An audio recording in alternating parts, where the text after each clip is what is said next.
जय हिंद दोस्तों। क्या आपका भी सपना है इंडियन नेवी की शानदार वाइट यूनिफॉर्म पहनने का? लेकिन प्रॉब्लम यह है कि इंटरनेट पर इतनी कंफ्यूजन है। कोई कहता है 10th के बाद जाओ, कोई कहता है एनडीए बेस्ट है, तो कोई सीडीएस की बात करता है। आज इस वीडियो में मैं आपका सारा कंफ्यूजन दूर कर दूंगा। चाहे आप 10th पास हो, 12th पास हो या ग्रेजुएट हो, चाहे आपके पास आर्ट्स हो, कॉमर्स हो या साइंस हो, मैं आपको इंडियन नेवी ज्वाइन करने का हर एक रास्ता बताऊंगा, यूनिफॉर्म वाला भी और बिना यूनिफॉर्म वाला भी। इसलिए वीडियो को एंड तक ज़रूर देखना, क्योंकि हो सकता है जो एंट्री आपके लिए बेस्ट हो वो आप मिस कर रहे हो। तो चलिए शुरू करते हैं। तो चलिए सबसे पहले बात करते हैं 10th पास कैंडिडेट के लिए। अगर आप 10th पास हैं तो आपके पास दो रास्ते हैं, एक यूनिफॉर्म पहनने का और एक सिविलियन जॉब का नेवी के अंदर, जिसमें पहला है मैट्रिक रिक्रूट। इसमें आप शेफ, वेटर और हाइजीनिस्ट बनते हैं। ये 4 साल की नौकरी है, जिसमें से 25% लोग को परमानेंट किया जाएगा और इसके लिए एज लिमिट है 17.5 से 21 साल। इसमें आपको नेवी की वाइट यूनिफॉर्म भी मिलती है। और दूसरा रास्ता होता है ट्रेड्समैन मेट बनने का, जो कि एक सिविलियन पोस्ट है। इसके लिए आपको 10th पास होना और साथ में आईटीआई होना ज़रूरी है। इसके लिए आपका Indian navy civilian entrance test होता है। ये एक परमानेंट जॉब है 60 साल तक, और इसमें आपको वर्दी नहीं मिलती है। इसके लिए एज लिमिट 18 से 25 साल है। और ओबीसी कैंडिडेट के लिए 3 साल की रिलैक्सेशन है और एससी एसटी के लिए 5 साल की। अब बात करते हैं एग्ज़ाम पैटर्न के बारे में। अगर आप अग्निवीर एमआर बनना चाहते हैं तो सबसे पहले आपका सीबीटी होगा, उसके बाद पीएफटी होगा, उसके बाद रिटर्न, फिर मेडिकल और फाइनल मेरिट। इसमें आपके सीबीटी में दो पार्ट होते हैं। पार्ट वन में साइंस और मैथमेटिक्स आता है 10th बेस का, जिसमें टोटल 25 क्वेश्चन होते हैं 25 नंबर के। और पार्ट टू होता है जनरल अवेयरनेस, इसमें भी 25 क्वेश्चन होते हैं 25 मार्क्स के। इसमें टोटल 50 क्वेश्चन आते हैं 50 मार्क्स के। और आपको टोटल टाइम मिलता है 30 मिनट। और हर गलत क्वेश्चन करने पे आपके 0.25 मार्क्स काट लिए जाएंगे। और जो कैंडिडेट ट्रेड्समैन मेट बनना चाहते हैं, उनका पेपर 4 पार्ट में होता है, जिसमें पहला होता है रीजनिंग, दूसरा मैथ्स, तीसरा इंग्लिश और चौथा जनरल अवेयरनेस। इन सभी पार्ट में 25-25 क्वेश्चन आते हैं और सभी क्वेश्चन 25-25 मार्क्स के होते हैं। तो टोटल 100 क्वेश्चन 100 मार्क्स के लिए। इसमें नेगेटिव मार्किंग नहीं होती है। और आपको पेपर करने के लिए टोटल 90 मिनट दिए जाते हैं। अग्निवीर एमआर के लिए पीएफटी होता है, जिसमें आपकी मिनिमम हाइट 157 सेंटीमीटर होती है, दोनों मेल और फीमेल्स के लिए। मेल्स को 1.6 किलोमीटर 6 मिनट 30 सेकंड में दौड़ना होता है और फीमेल्स को 8 मिनट में। उठक बैठक मेल के लिए 20 होती है और फीमेल के लिए 15। पुशअप्स मेल के लिए 15 और फीमेल्स के लिए 10। और नी सिटअप मेल कैंडिडेट के लिए 15 और फीमेल के लिए 10। और ट्रेड्समैन मेट के कैंडिडेट के लिए कोई भी फिजिकल नहीं होता है, उसमें सिर्फ मेरिट आती है और फिर ज्वाइन करना होता है। अब बात करते हैं 12th पास कैंडिडेट्स के लिए।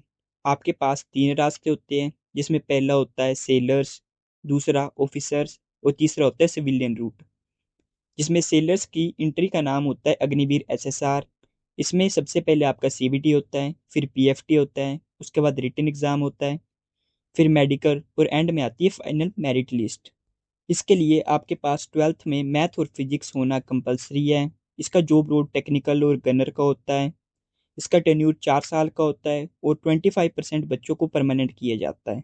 आपके पास दूसरा रास्ता होता है ऑफिसर बनने के लिए एनडीए के थ्रू। इसके लिए आपके पास 12th विद मैथ और फिजिक्स होना कंपलसरी है। इसमें आप कमांडर, लीडर या पायलट बनते हैं। ये एक परमानेंट कमीशन है। इसके लिए आपको पहले यूपीएससी का एनडीए एग्ज़ाम क्लियर करना होता है, उसके बाद एसएसबी का इंटरव्यू, फिर मेडिकल और फिर फाइनल मेरिट। और तीसरा तरीका होता है सिविलियन रूट, जिसमें आप फायरमैन, डाटा एंट्री ऑपरेटर या लोअर डिवीज़न क्लर्क बन सकते हैं। इसमें आपके लिए 12th पास होना जरूरी है किसी भी स्ट्रीम से। इसमें आपका काम सेफ्टी का होता है, क्लैरिकल का और ऑफिस का। ये एक परमानेंट पोस्ट है 60 साल तक। इसके लिए आपका ऑनलाइन एग्ज़ाम होता है और फिर स्किल टेस्ट। सबसे पहले बात करते हैं अग्निवीर एसएसआर के बारे में।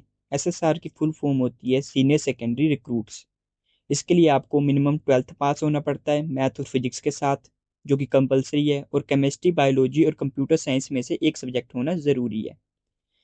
इस फॉर्म को भरने के लिए आपकी एज लिमिट 17.5 से 21 साल होनी चाहिए। जेंडर मेल और फीमेल दोनों भर सकते हैं। आपकी सैलरी फर्स्ट ईयर में 30,000 पर मंथ होगी और लास्ट 4th ईयर में 40,000 पर मंथ। जब आप रिटायर होंगे 4 साल के बाद, आपको सेवानिधि पैकेज दिया जाता है, जो कि लगभग 11.71 लाख का होता है टैक्स फ्री। और 25% बच्चों को परमानेंट रेगुलर कैडर के लिए और 15 साल के लिए रखा जाता है। अग्निवीर एसएसआर सीवीटी एग्जाम में 4 सेक्शंस आते हैं, जिसमें पहला होता है इंग्लिश, दूसरा साइंस, तीसरा मैथमेटिक्स और चौथा जनरल अवेयरनेस। इन सभी सेक्शन में 25-25 सवाल पूछे जाते हैं, जिससे टोटल 100 सवाल बनते हैं 100 नंबर के लिए। इसमें हर 4 क्वेश्चन गलत करने पर आपका 1 नंबर काट लिया जाएगा और आपको टोटल टाइम मिलता है 60 मिनट। अब बात करते हैं अग्निवीर एसएसआर के पीएफटी के बारे में। इसमें मेल और फीमेल दोनों को मिनिमम 157 सेंटीमीटर की हाइट चाहिए होती है। चेस्ट एक्सपेंशन 5 सेंटीमीटर मेल्स का होता है बस। हाइट और वेट प्रोपोर्शन में होना चाहिए। मेल को 1.6 किलोमीटर की रनिंग के लिए 6.5 मिनट दिए जाते हैं और फीमेल्स को 8 मिनट। उठक बैठक मेल्स के लिए 20 होते हैं, फीमेल्स के लिए 15। 15 पुशअप मेल के लिए और फीमेल के लिए 10 और सिटअप्स होते हैं 15 मेल के लिए और फीमेल के लिए 10। अब बात करते हैं उन 12th पास स्टूडेंट्स के लिए जो इंडियन नेवी में ऑफिसर बनना चाहते हैं। इसके लिए आपको एनडी एग्ज़ाम क्लियर करना पड़ता है। इसकी नोटिफिकेशन हाल फिलहाल में निकली है और ये एग्ज़ाम यूपीएससी के द्वारा करवाया जाता है। इसकी एग्ज़ाम डेट अप्रैल 2026 में होगी लगभग। इसके लिए आपको 12th पास या अपेयरिंग होना ज़रूरी है और साथ में फिजिक्स और मैथ्स होना कंपलसरी है। इसको दोनों अनमैरिड मेल और फीमेल भर सकते हैं। एज लिमिट की बात करें तो 16.5 से 19.5 साल तक। आपकी 3 साल की ट्रेनिंग एनडीए पुणे में होती है और 1 ईयर की आईएनए एजिमला में, और आपको 4 साल के बाद बीटेक की डिग्री दी जाती है। अब बात करते हैं एनडीए एग्ज़ाम के पैटर्न के बारे में।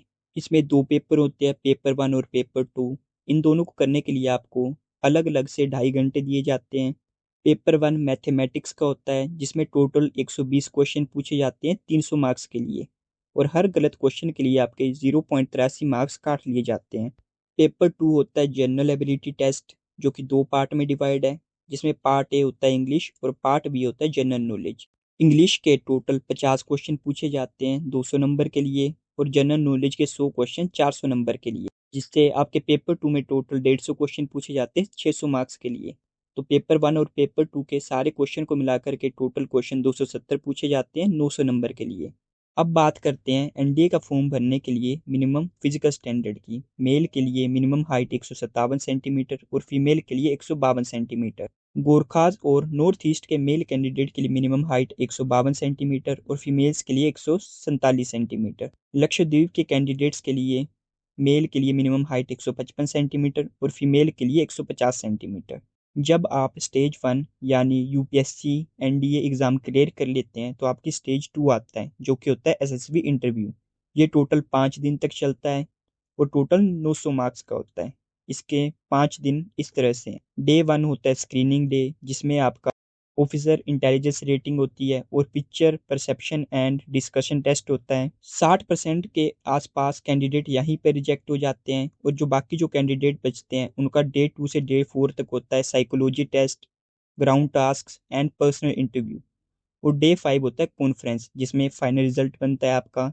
जो बच्चे पास हो जाते हैं उनको मेडिकल के लिए वहीं रोक लिया जाता है, और जो फेल होते हैं उनको वापस भेज दिया जाता है। अब बात करते हैं उन कैंडिडेट्स के लिए जिन्होंने ग्रेजुएशन की है, चाहे वो सिंपल बीएससी, बीए, बीकॉम हो, या फिर आपने बीटेक की हो, या फिर एमएससी की हो। इन सभी कैंडिडेट्स के पास 4 तरीके होते हैं इंडियन नेवी ज्वाइन करने के, जिसमें पहला होता है यूपीएससी सीडीएस एग्ज़ाम, जिसमें सबसे पहले आपका रिटन एग्ज़ाम होता है, फिर एसएसबी होता है और उसके बाद मेडिकल। इसमें आप परमानेंट ऑफिसर बनते हैं। दूसरा होता है आपके पास direct entry, short service commission.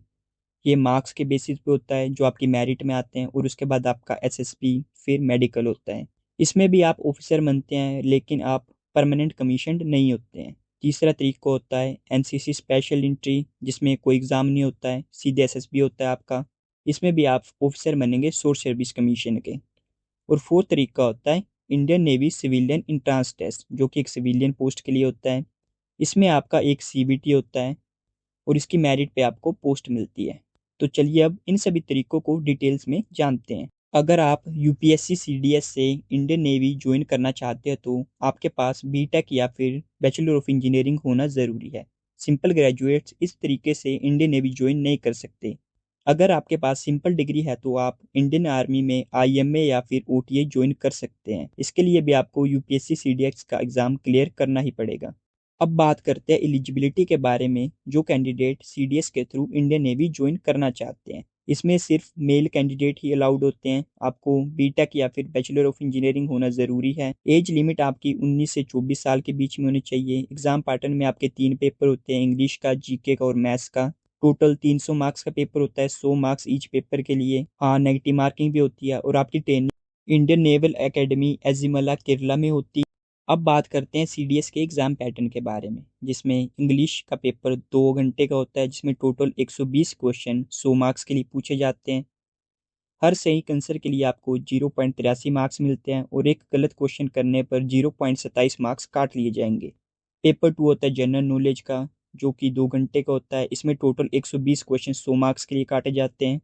और तीसरा पेपर होता है एलिमेंट्री मैथ्स का, जो कि 2 घंटे का होता है और 100 क्वेश्चन 100 मार्क्स के लिए होते हैं। हर सही आंसर के लिए आपको 1 नंबर मिलता है और गलत क्वेश्चन के लिए 0.33 मार्क्स काट लिए जाते हैं। तो आपका टोटल पेपर 6 घंटे का होता है, जिसमें 340 क्वेश्चन 300 मार्क्स के लिए पूछे जाते हैं। जो बच्चे UPSC CDS written exam clear कर लेते हैं उनका एसएसबी होता है, जिसमें डे 1 होता है स्क्रीनिंग टेस्ट। इसमें फर्स्ट एक्टिविटी होती है ऑफिसर इंटेलिजेंस रेटिंग, सेकंड होती है PPDT picture perception and discussion. और जो बच्चे इस दिन में फेल होते हैं उनको तभी घर भेज दिया जाता है। बाकी के बच्चे डे 2 में जाते हैं, जिसमें आपका साइकोलॉजी टेस्ट होता है, जिसमें फर्स्ट एक्टिविटी होती है टैट, दूसरा डब्ल्यूएटी वर्ड एसोसिएशन टेस्ट और तीसरा होता है एसआरटी सिचुएशन रिएक्शन टेस्ट। इस डे में किसी भी बच्चे को बाहर नहीं निकाला जाता है। फिर आपका डे 3 होता है जीटीओ टास्क ग्राउंड, जिसमें group discussion, military planning, snake race और प्रोग्रेसिव ग्रुप टास्क किए जाते हैं। डे 4 होता है आपको जीटीओ और इंटरव्यू का, जिसमें individual obstacles, final group task और पंसर इंटरव्यू होता है 1 बाय 1। और डे 5 होता है कॉन्फ्रेंस, जो कि फाइनल मीटिंग होती है सभी ऑफिसर के साथ आपकी। जो बच्चे इन सभी 5 दिन में पास होते हैं उनको मेडिकल के लिए वहीं रोक लिया जाता है और बाकी सभी को घर भेज दिया जाता है। अब बात करते हैं direct source service commission entry की, जिसमें आप ऑफिसर बनते हैं लेकिन आप परमानेंट कमीशनड नहीं होते हैं। जिसमें पहली ब्रांच एग्जीक्यूटिव, इसके लिए आपके पास बैचलर ऑफ इंजीनियरिंग और बैचलर ऑफ टेक्नोलॉजी किसी भी स्ट्रीम के साथ मिनिमम 60% मार्क्स होने चाहिए। एज लिमिट आपकी 19.5 साल से 25 साल तक होनी चाहिए और मेल और फीमेल दोनों अप्लाई कर सकते हैं। सिलेक्शन प्रोसेस की बात करें तो आपकी बीटेक में जितनी परसेंटेज है उस बेसिस पे एसएसबी के लिए बुलाया जाएगा, फिर आपका मेडिकल होगा और फिर फाइनल रिजल्ट आएगा। इसके बाद आती है आईटी ब्रांच, जिसमें आपके पास बीटेक कंप्यूटर साइंस या फिर इंफॉर्मेशन टेक्नोलॉजी में होना ज़रूरी है, मास्टर ऑफ कंप्यूटर एप्लीकेशन होना या फिर एमएससी इन कंप्यूटर साइंस होना ज़रूरी है। इसके लिए भी एज लिमिट 19.5 साल से 25 साल है। दोनों मेल और फीमेल कैंडिडेट अप्लाई कर सकते हैं। सिलेक्शन प्रोसेस की बात करें तो डायरेक्ट शोर सर्विस कमीशन एंट्री में सभी ब्रांचेस के लिए सिलेक्शन प्रोसेस सेम होता है। अब बात करते हैं लॉजिस्टिक ब्रांच की, जिसमें आपके पास bachelor of technology, master of business administration, BSc plus post graduate diploma होना ज़रूरी है। नेक्स्ट ब्रांच होती है एजुकेशन ब्रांच, जो कि अलग अलग सब्जेक्ट्स के हिसाब से होती है। मैं आपको एक का बता देता हूँ, बाकी आप स्क्रीन पे पढ़ सकते हैं। एजुकेशन फिजिक्स के लिए आपके पास एमएससी फिजिक्स होनी चाहिए विद 60% मार्क्स और बीएससी में आपके पास मैथ्स होना चाहिए। इसके लिए आपकी एज लिमिट 21 से 25 साल होती है। दोनों मेल और फीमेल कैंडिडेट अप्लाई कर सकते हैं और सिलेक्शन प्रोसेस पीछे की तरह सेम ही है। अब बात करते हैं एनसीसी स्पेशल एंट्री के बारे में। इसके लिए आपके पास minimum education qualification bachelor of engineering और बीटेक होना या फिर बीएससी फिजिक्स और मैथ्स के साथ होना ज़रूरी है। इसके लिए आपके पास एनसीसी सर्टिफिकेट होना चाहिए। एज लिमिट की बात करें तो 19 से 24 साल होती है। इसके में आपका डायरेक्ट एसएसबी भी होता है, रिटन एग्ज़ाम नहीं होता है और इसमें हर साल लगभग 9 वैकेंसीज आती हैं पर कोर्स। नेक्स्ट है Indian navy civilian entrance test. इसमें चार्जमैन पोस्ट के लिए आपके पास मिनिमम बीएससी होना ज़रूरी है विद या तो फिजिक्स मेजर के साथ या फिर केमिस्ट्री मेजर और मैथ मेजर के साथ और diploma in engineering mechanical electrical etcetera. के लिए एज लिमिट 18 से 25 साल होती है और ये लेवल 6 की नौकरी है। इसके बाद आती है साइंटिफिक असिस्टेंट की जॉब, जिसके लिए BSc with physics major, chemistry major और बायोलॉजी मेजर होना ज़रूरी है। इसके लिए एज लिमिट होती है 18 से 30 साल, ये भी लेवल 6 की नौकरी है। फिर आती है सीनियर ड्राफ्टमैन, जिसके लिए आपके पास 10वीं पास और डिप्लोमा या फिर सर्टिफिकेट ड्राफ्टमैनशिप में होना ज़रूरी है। इसके लिए एज लिमिट 18 से 27 साल है, ये भी लेवल 6 की नौकरी है। इनसेट में और भी बहुत सारी पोस्ट होती हैं जो कि हर साल अलग अलग आती हैं। इसके एग्ज़ाम पैटर्न के बारे में मैंने आपको ट्रेड्समैन मेट का जब 10th पास के लिए बताया था उसमें बता दिया था। तो दोस्तों, ये थे इंडियन नेवी ज्वाइन करने के सारे रास्ते 10th से लेकर पोस्ट ग्रेजुएशन तक। मुझे उम्मीद है अब आपका कन्फ्यूज़न दूर हो गया होगा। आप नीचे कमेंट करके ज़रूर बताना कि आप कौन सी एंट्री के थ्रू नेवी ज्वाइन करना चाहते हो, एनडीए, सीडीएस या कोई और। अगर ये वीडियो हेल्पफुल लगा हो तो इसे लाइक ज़रूर करना और अपने दोस्तों के साथ शेयर करना मत भूलना। ऐसे ही डिफेंस अपडेट और प्रेपरेशन वीडियो के लिए चैनल को सब्सक्राइब कर लो और बेल आइकन दबा दो। मिलते हैं अगली वीडियो में, तब तक के लिए जय हिंद।